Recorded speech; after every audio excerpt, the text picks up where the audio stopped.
Hi. So, one night last week, our toddler almost ran into the street. We were coming out of the farmer's market, and I said, okay, we gotta hold hands crossing the street. The toddler started running towards the street. I ran after, I scooped the toddler up, and and I said, okay, I gotta carry you the rest of the way home because it's too hard for you to hold hands right now. And I was feeling scared, mad, confused. Like, doesn't the toddler know that we always hold hands crossing the street?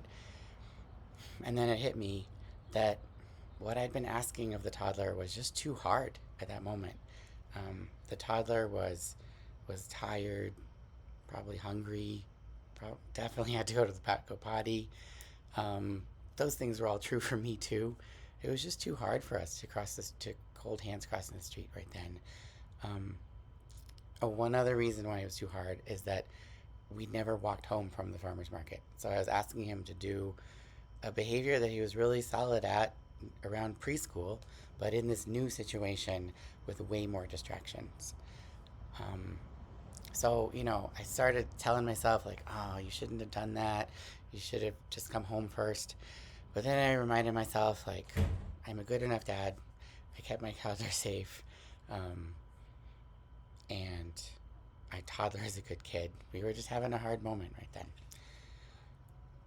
So, telling you the story because this can happen with dogs too. It can feel like the dog is not listening, like the dog's being stubborn, like the dog knows what we want, but just isn't doing it.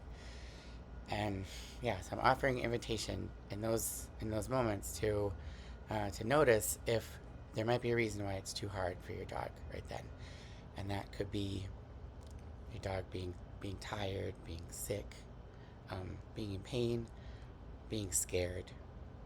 It could also be that the dog is in a new situation, so the dog is like really solid at the behavior in the living room without much going on, but now we're asking maybe the same downstay at a coffee shop, which is new for the dog and way harder. Um, if this is resonating for you, I invite you also to give yourself compassion. You're doing awesome. You're showing up for your dog and you.